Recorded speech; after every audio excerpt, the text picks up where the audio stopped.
On January 16th, Iran keeps its airspace closed. That is not a routine civil aviation decision. It's a clear security signal.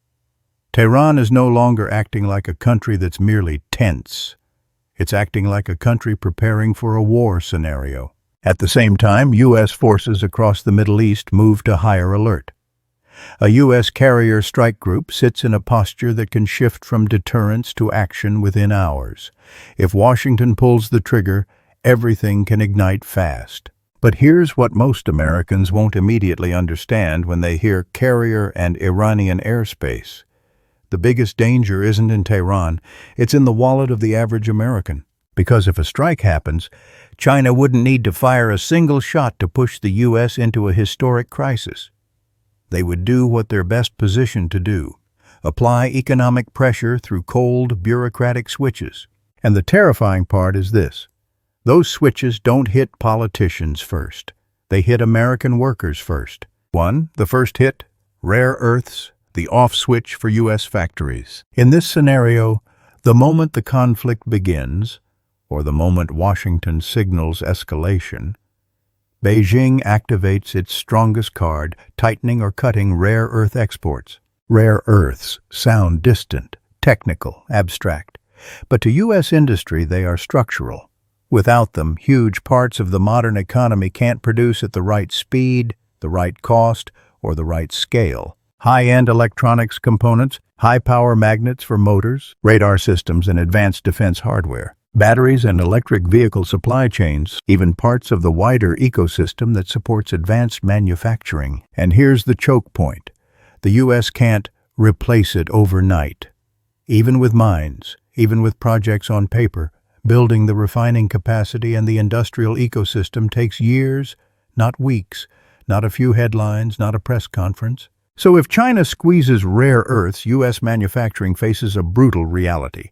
At some point, assembly lines stall. When assembly lines stall, the next steps are predictable. Companies cut shifts, cut hours, cut payroll. Unemployment stops being a number on a report and becomes a lived experience. Your neighbor loses a job, your friend loses a job, and then you start wondering if you're next.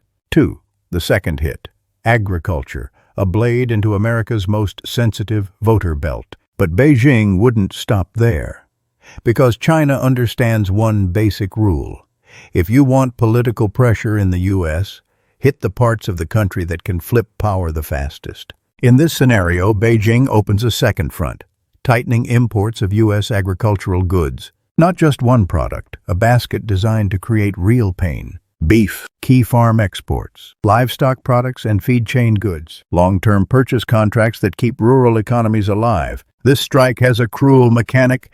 It doesn't need to destroy anything, it only needs to remove the market. American farmers can't just pivot massive volume in a week. When a major buyer shuts the door, supply piles up, domestic prices drop, margins evaporate, and bank debt turns from manageable to terrifying. At that point, it's no longer a story about stocks going up and down. It becomes a real social crisis. Farms go bankrupt, logistics firms slow down, processing plants close. Small towns begin to suffocate because money stops circulating. And in the U.S., when rural America hurts, politics shakes. The third hit: consumer goods, bringing inflation back from the dead. Then comes the strike that city households can't escape: inflation returning. When supply chains tighten, when component costs surge, when shipping and insurance spike under war risk, consumer prices get pushed higher. Electronics, cars and parts, home appliances, building materials and industrial inputs. Americans then get trapped in the most poisonous combination. Prices rise, but wages don't, and the risk of losing your job climbs at the same time. And here's where the darkness deepens. If inflation resurges while growth slows, policy gets trapped. To rescue the economy, you loosen conditions, but loosening fuels inflation. To crush inflation, you tighten, but tightening drives unemployment higher. That's not a trade-off, that's a trap, a policy trap. The fourth hit: market psychology, the shock that creates panic. And the final strike can be even more powerful than rare earths: Psychology. China wouldn't even need dramatic actions. A signal that it is reviewing trade ties, reassessing risk, or adjusting supply flows can be enough to hit markets like an electrical shock. Equities swing violently. Capital runs to safe havens. Companies freeze investment. Hiring slows. Households cut spending. When consumer confidence drops, the U.S. economy, heavily driven by consumption, loses oxygen fast. And then Americans stop asking, "Who is Iran?" They start asking, "Why am I paying the bill for a game in the Middle East?" 5. The breakpoint. The U.S. splits internally before it ever wins abroad. Once the economic pain becomes real, society divides on autopilot. No propaganda required. It happens naturally. One side says, "We have to strike. Weakness is fatal." The other says, "Stop. People are breaking under prices and layoffs." And the administration gets boxed into the most toxic choice of all: escalate to avoid looking weak, or de-escalate to save the economy, and be branded as defeated. In this scenario, a strike on Iran is no longer a military decision. It becomes a decision that can open the door to an internal American crisis, a crisis of trust, a crisis of the economy, and a crisis of political stability. And the most frightening truth is this: when an economic crisis hits, it doesn't ask who you voted for. It asks one question only: who loses their job first? The first week after a strike, the headlines are loud. The rhetoric is hotter. The maps on TV glow red. And Washington tells the public the same story it always tells at the beginning of conflicts. This will be controlled, limited, and manageable. But in this scenario, the war doesn't stay limited.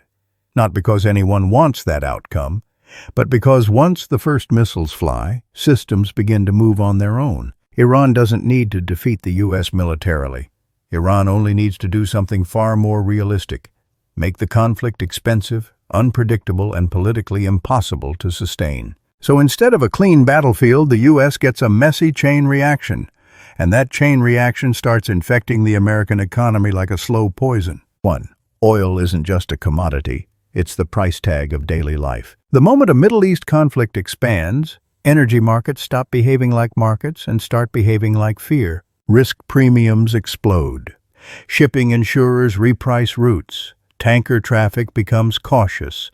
Traders start bidding against each other, not because they need oil today, but because they're terrified of not having. And oil isn't just something Americans see on a chart. Oil is embedded inside everything. Gasoline at the pump, delivery costs for groceries, airline tickets, trucking and logistics, farming equipment and fertilizer supply chains, manufacturing costs across the board. So even if the war is far away, the price shock arrives in American homes immediately. It shows up in the most politically dangerous place possible: the cost of living. And once that cost spikes, the U.S. enters a psychological spiral. Households pull back. Spending drops. Businesses see demand soften. Then they cut hours, cut inventory, cut hiring. What begins as a geopolitical crisis turns into a domestic slowdown. 2. Shipping and insurance. The hidden weapons that strangle trade. Most people imagine war as bombs and tanks, but modern global trade has a weak spot that doesn't need bombs: insurance. If war risk rises, insurance premiums rise. If premiums rise enough, shipping becomes economically irrational for certain routes. And when shipping slows, supply chains don't bend, they snap. In this scenario, the U.S. economy doesn't just face higher prices.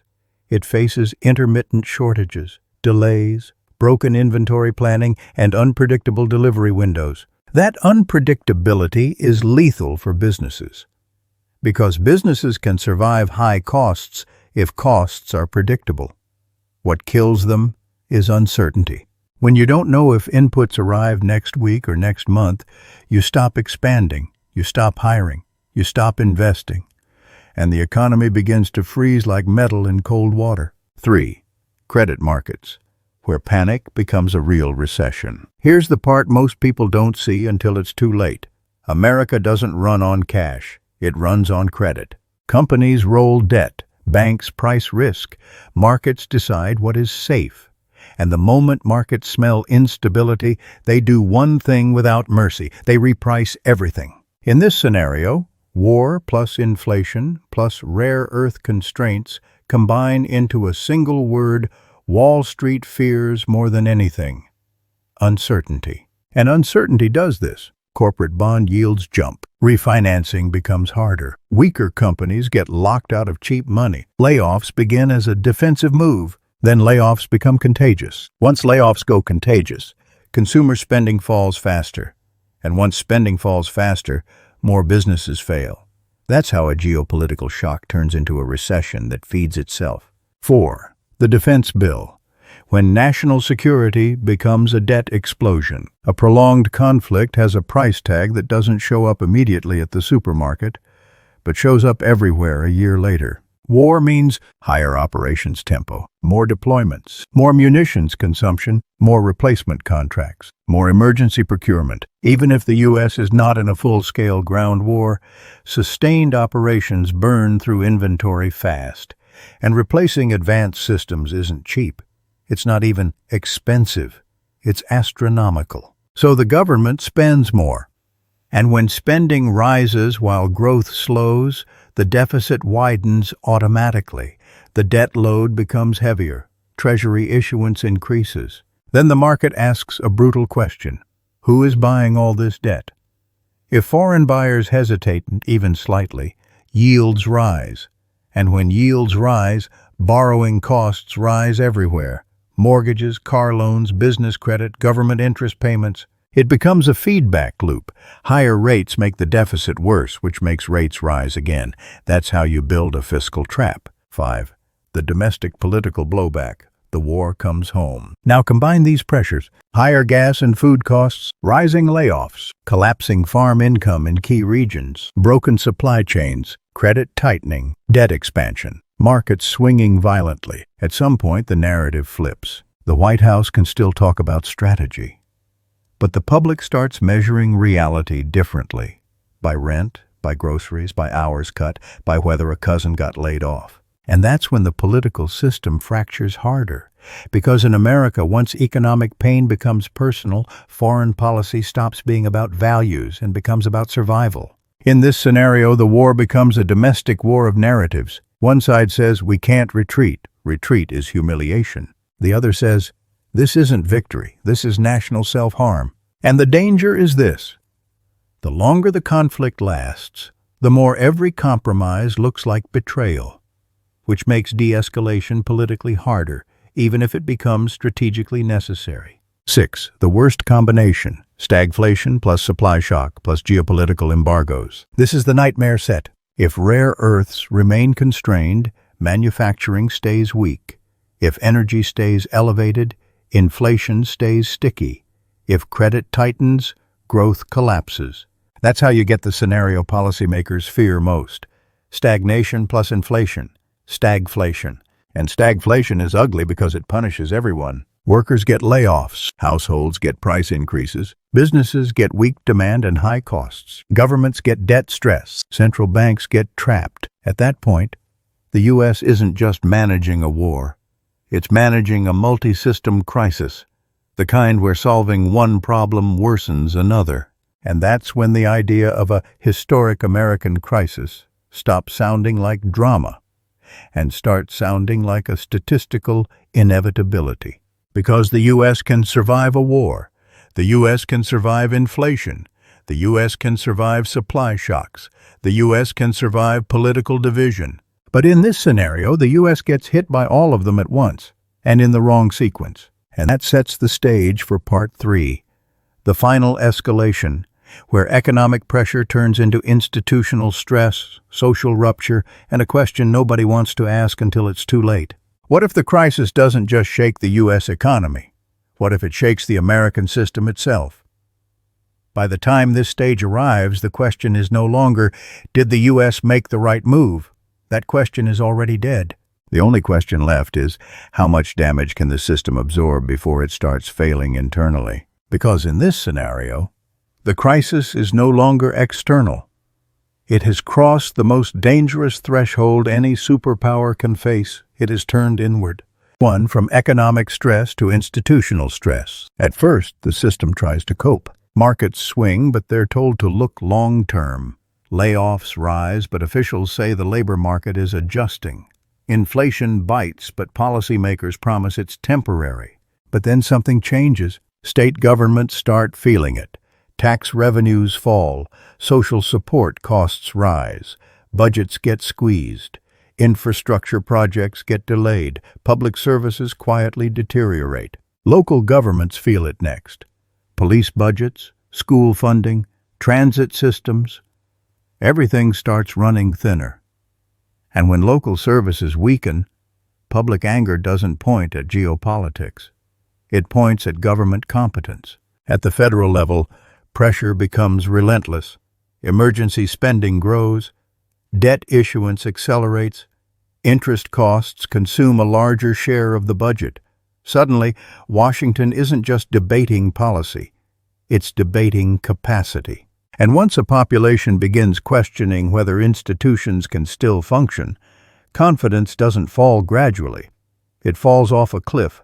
2. The currency question. When trust becomes the real battlefield. Here's a truth most people never hear until it matters. A currency is not backed by force. It's backed by belief. In this scenario, the US dollar doesn't collapse overnight. That's not how monetary stress works. Instead, it begins to behave differently. Foreign holders hesitate. Not because they hate the US, but because uncertainty demands diversification. Central banks quietly rebalance. Sovereign funds spread risk. The dollar remains dominant, but less unquestioned. That subtle shift matters, because when confidence softens, financing becomes more expensive. When financing becomes more expensive, policy space shrinks. And when policy space shrinks during crisis, governments lose flexibility exactly when they need it most. This is how power erodes in the modern world, not through defeat, but through constraint. 3. Social fracture. When economics becomes identity. Economic pain doesn't hit everyone equally, and unequal pain creates something more volatile than recession: resentment.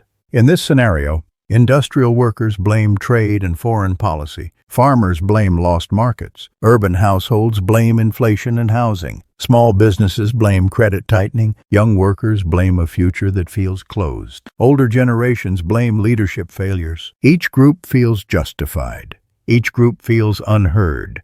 And each group starts to see the others not as fellow citizens, but as obstacles. This is the moment when economics stops being numbers and starts becoming identity politics. And once economic stress fuses with identity, compromise becomes nearly impossible. 4. Political paralysis. No exit that doesn't look like defeat. At this stage, every option looks toxic. Escalate the conflict? That risks deeper economic retaliation and global isolation. De-escalate the conflict? That looks like surrender after paying the cost. Stimulate the economy? That risks reigniting inflation. Tighten policy?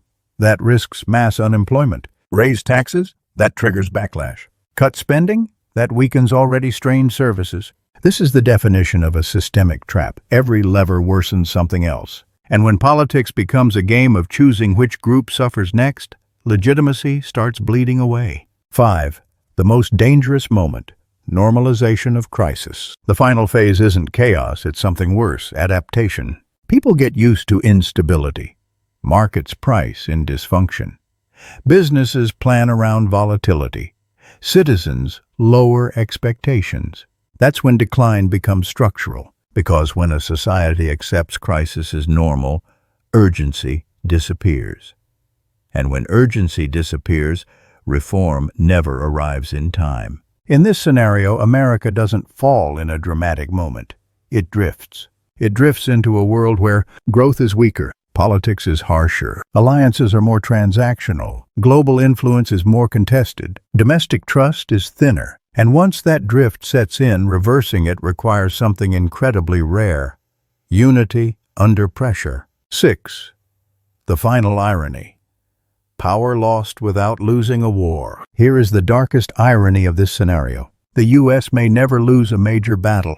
It may never suffer a military defeat. It may never see tanks on its streets. And yet it could still emerge weaker. Not because of Iran, not because of China alone, but because the cost of the decision exceeded the system's tolerance. History is full of empires that didn't collapse under invasion, but under accumulated strain. And in this hypothetical scenario, the real danger isn't a single missile launch or a single trade ban. The danger is that one decision, made under pressure, justified as strength, sets off a chain reaction that quietly asks a question no superpower wants to face. What if the greatest threat wasn't the enemy abroad, but the pressure it unleashed at home? That's how historic crises are born, not in explosions, but in systems pushed just far enough to stop working the way they used to.